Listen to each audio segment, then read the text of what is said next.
यार मैं हुण रोड ते ही फिरन डया वां अज क्योंकि ट्रैफिक दे बारे च गलबात करनी है ते थोड़ा थोड़ा रश नजर आ रहा है कि मैं आ गड्डी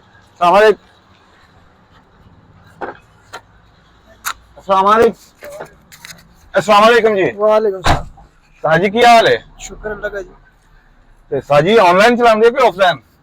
नहीं, ये फैमिली के साथ अभी तो आया था। अच्छा अच्छा अच्छा, मतलब अपनी फैमिली लेके आए हो। वैसे गड्डी चलाते हो? मतलब के हाँ, इधर के रहने वाले हैं तो चलाते हैं इस्लामाबाद में। अच्छा अच्छा अच्छा। हाँ जी। साजी तुसी इस्लामाबाद दे ही हो?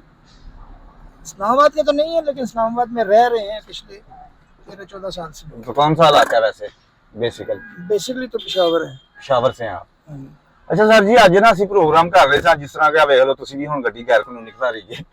नहीं, गैर कानूनी तो नहीं है। गैर कानूनी चाहते देखो रोड के उत्ते खलोती सर, पार्किंग तो नहीं है। मतलब पार्किंग में अंदर इतने इनके पास स्पेस ही नहीं है, लोग बाहर भी खड़ी कर देते हैं। वो बात ठीक है। दोनों साइडों पे देख ले आप। हाँ जी, देखो ना जिस तरह साडा अज दा टॉपिक ये है कि ਅਸੀਂ ਨਾ ट्रैफिक डिसिप्लिन कि आ हुन डिसिप्लिन ਦੇ ਖਿਲਾਫ ਆ ਵੈਸੇ ਗੱਡੀ ਇਸ ਤਰ੍ਹਾਂ ਖਲਾਰਨਾ। ਸਾਰੇ मतलब ਖਲੋਤੀਆਂ ਨੇ, ट्रैफिक वाले भी ने, मतलब वो बेचारे भी कह रहे हैं, लेकिन सिंगल गड्डी की इजाजत दे रहे हैं। देखें, आपने एक चीज देखी होगी कि ये रोड के साइड पे ना आपको येलो सी लाइन नजर आ रही है। हाँ जी। तो ये बेसिकली इसीलिए होती है कि आप टेम्परेरी अपनी गाड़ी खड़ी कर सकते हैं। थोड़ी देर के लिए आप खड़ी कर सकते हैं। ये यहाँ पे नहीं है, आप बाहर के मुल्क में चलेंगे, जहाँ पे भी चले जाएं तो एक इंटरनेशनल स्टैंडर्ड है ये। वो बात ठीक है आपकी, लेकिन बाहर के मुल्कों में इतनी गाड़ियाँ क्यों नहीं नजर आती हमें रोडों पे? बिल्कुल, एक्चुअली उनके इंफ्रास्ट्रक्चर इस किस्म का बना हुआ है कि रोड उनके खुले हैं। हाँ जी। अगर कोई काम भी होता है ना तो कुछ तरीके से होता है। अगर आपने देखा होगा तो इधर भी वो एक जगह बन रही है, चौक सा बन रहा है F8 वाला। अच्छा जी।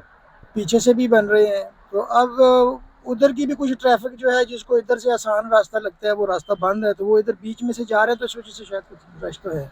सही। ਤੇ ਤੁਸੀਂ ਇਹ ਦੱਸੋ ਕਿ ਸਾਨੂੰ ਸਾਡਾ ਇਹ ਚ ਕੀ ਕਿਰਦਾਰ ਹੈ ਕਿ ਜਿਹੜਾ ਅਸੀਂ ਇਹ ਡਿਸਪਲਿਨ ਜਿਹੜਾ ਨਾ ਇਹਨੂੰ ਮਜ਼ੀਦ ਬਿਹਤਰ ਕਰ ਸਕੀਏ, ਇਹਦੇ ਵਿੱਚ ਸਾਡਾ ਆਮ ਆਵਾਮ ਦਾ ਕੀ ਕਿਰਦਾਰ ਹੈ? किरदार तो सारा है ही अवाम का। हाँ जी। एक दूसरे के बारे सोचना चाहिए, गैर जरूरी तौर पर नहीं खड़े होना चाहिए। ये जो टैक्सी वाले या इन ड्राइव ये लोग जो आते हैं, हाँ जी, तुसी ड्रॉप करके आगे पीछे होके साइडां ते गलियां च किधरे खलो जाओ जी। जिन्हों चाहिए होना अजकल ते मतलब ऑनलाइन सारा चल रहा है, बुला लेना उन्होंने जिन्हें भी चाहिए होनी, जिन्हें भी गड्डी जी जी। तो लोग की करते हैं, जो बंदा ड्रॉप करके ना इत्थे ही खलो गए सीधा सीधा जी। ਤੇ ਇਹ ਜਿਹੜੀ ਚੀਜ਼ ਹੈ ਤੇ ਇਹਨੂੰ ਨਹੀਂ ਹੋਣਾ ਚਾਹੀਦਾ। ਮਤਲਬ ਜਿਹੜੇ ਆਏ ਨੇ ਲੋਕ ਸ਼ਾਪਿੰਗ ਵਾਸਤੇ ਜਾਂ ਕੁਝ ਅੰਦਰ ਆਏ ਨੇ ਤੇ ਉਹਨਾਂ ਨੂੰ ਜ਼ਰੂਰਤ ਹੈ ਇਸ ਜਗ੍ਹਾ ਦੀ ਜੀ, ਉਹ ਫਿਰ ਆ ਕੇ ਜਗ੍ਹਾ ਢੂੰਡਦੇ ਰਹਿੰਦੇ ਨੇ ਕਿ ਬਸ ਕਿੱਥੇ ਖਲੋਈਏ। ਸਹੀ ਕਹਿ ਰਹੇ। ਅੱਛਾ ਸਰ ਜੀ, ਤੁਸੀਂ ਇਹ ਦੱਸੋ ਕਿ ਸਾਨੂੰ ਕਾਨੂੰਨ ਦੀ ਪਾਸਦਾਰੀ ਕਰਨੀ ਚਾਹੀਦੀ ਹੈ ਕਿ ਨਹੀਂ?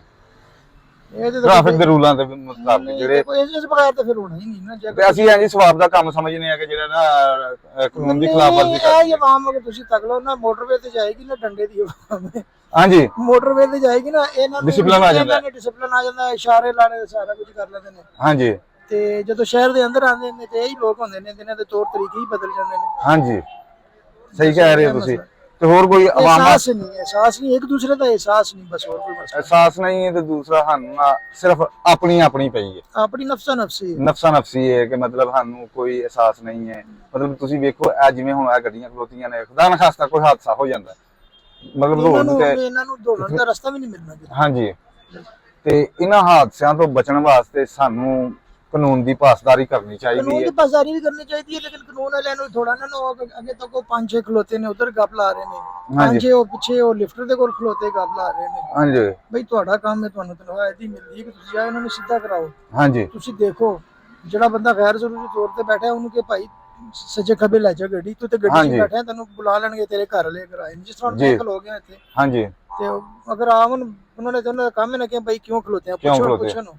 ਹਾਂਜੀ, ਜੇ ਅगर फैमिली नाल आए तो ठीक है, अगर देखो कि मतलब ज्यादा रश बन रहा है तो उन्होंने रिक्वेस्ट करो कि भाईजान तुसी ना जरा सच्चे खबे हो। नहीं फैमिली नाल भी आओ ते मतलब के सच्चे खबे हो जाओ, रोड दे उत्ते खलोना ते नहीं, फैमिली नाल आन के भी मुनासिब ते नहीं है रोड ते खलोना। नहीं देखो साइड ते तो खैर मैं ਤੁਹਾਨੂੰ कहना येलो लाइन बनी है ਹੁੰਦੀ ਪਾਰਕਿੰਗ ਵਾਸਤੇ ਇਹ ਸਾਈਡਾਂ ਸੇ, ਲੇਕਿਨ ਅਸੀਂ ਲੋਕ ਇਹਨੂੰ ਗਲਤ ਇਸਤੇਮਾਲ ਇਹ ਰੋਡਾਂ ਦੇ ਵਿੱਚ मतलब ਇਹ ਨਹੀਂ ਹੈ ਕਿ ਪਾਰਕਿੰਗ ਵਾਸਤੇ ਇਹ ਤੁਹਾਨੂੰ ਕੋਈ ਫਰਜ਼ ਕਰੋ ਕਿ ਤੁਹਾਡੀ ਗੱਡੀ ਖਰਾਬ ਹੋ ਜਾਂਦੀ ਹੈ, ਕੋਈ ਐਮਰਜੈਂਸੀ ਹੈ ਤੇ ਤੁਸੀਂ ਗੱਡੀ मतलब ਸਲੋ ਡਾਊਨ, ਤੁਹਾਡੀ ਗੱਡੀ 'ਚ ਕੋਈ ਖਰਾਬੀ ਆ ਗਈ, ਤੁਸੀਂ ਜਾ ਰਹੇ ਹੋ ਰੋਡ ਤੇ ਤਾਂ ਵਾਸਤੇ ਵੇ ਕਿ ਇਹ मतलब ਕਿ ਸਮਝ ਲਓ ਕਿ ਤੁਹਾਡੀ ਸੇਫ ਸਾਈਡ ਹੈ, ਤੁਹਾਡੀ ਗੱਡੀ 'ਚ ਕੋਈ ਫਾਲਟ ਆ ਗਿਆ ਤਾਂ ਤੁਸੀਂ ਇੱਧਰ ਖੜੀ ਕਰ ਲਈਏ।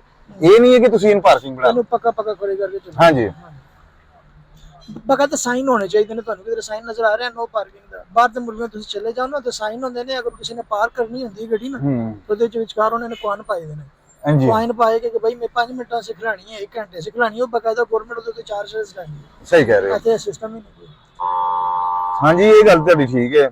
ਬਾਕੀ ਅਸੀਂ ਵੇਖਦੇ ਆ, ਜਦੋਂ ਚਾਰਜ ਕਰਨਾ ਸ਼ੁਰੂ ਕਰ ਦੇਣਗੇ ਅਸੀਂ ਉਂਝ ਵੇਖਦੇ ਆ ਕਿ ਸੁਣਦੇ ਆ ਕਿ ਇਹ ਪਾਕਿਸਤਾਨ ਗਰੀਬ ਮੁਲਕ ਹੈ ਤੇ ਆਹ ਗੱਡੀਆਂ ਵੇਖ ਕੇ ਤੇ ਨਹੀਂ ਲੱਗਦਾ ਇੰਨੀਆਂ ਬਾਹਰ ਦੇ ਮੁਲਕਾਂ ਦੇ ਰੋਡਾਂ ਤੇ ਗੱਡੀਆਂ ਘੋੜੀ ਜਿੰਨੀਆਂ ਪਾਕਿਸਤਾਨ 'ਚ ਨੇ। ਸਿਸਟਮ ਨਹੀਂ ਨਾ ਜੀ, ਜਿਸ ਬੰਦੇ ਨੂੰ ਥੋੜੇ ਜਿਹੇ ਪੈਸੇ ਜੁੜੇ ਨੇ ਉਹਨੂੰ ਬੈਂਕ ਕਹਿੰਦਾ ਆ ਗੱਡੀ ਲੈ ਲੈ, ਹਾਂਜੀ ਲੀਜ਼ ਤੇ ਮਿਲ ਰਹੀਆਂ ਨੇ, ਹੋਰ ਤਰੀਕੇ ਤੇ ਮਿਲ ਰਹੀਆਂ ਨੇ। ਦੂਸਰਾ ਤੇ ਚਲੋ ਇਹ ਸ਼ੁਕਰ ਹੈ ਕਿ ਜਿਹੜੇ ਲੋਕ ਆਨਲਾਈਨ ਚਲਾ ਰਹੇ ਨੇ ਉਹਨਾਂ ਨੂੰ ਰੋਜ਼ਗਾਰ ਦਾ ਜ਼ਰੀਆ ਮਿਲਿਆ, ਫਿਰ ਇਹ ਵੀ ਕਿਸ਼ਤਾਂ ਤੇ ਵੀ ਲੈ ਕੇ ਜ਼ਿਆਦਾਤਰ ਤੱਕ ਤੇ ਹੁਣ ਲੋਕਾਂ ਦੀਆਂ ਆਜ਼ਾਦੀ ਗੱਡੀਆਂ ਹੈ ਨੇ, ਤੇ ਇसी ਵਜ੍ਹਾ ਤੋਂ ਛੋਟੀਆਂ ਗੱਡੀਆਂ ਜ਼ਿਆਦਾ ਨੇ। ਹਾਂਜੀ ਛੋਟੀਆਂ ਗੱਡੀਆਂ ਮਹਿੰਗੀਆਂ ਵੀ ਬੜੀਆਂ ਹੋ ਗਈਆਂ ਮਹਿੰਗੀਆਂ ਤੇ ਬਹੁਤ ਨੇ ਸਰ, ਮਤਲਬ ਆਹ ਜਿਹੜੀ ਆ ਇਹ ਗੱਡੀ ਹੁਣ ਜਾ ਰਹੀ ਹੈ ਆਲਟੋ।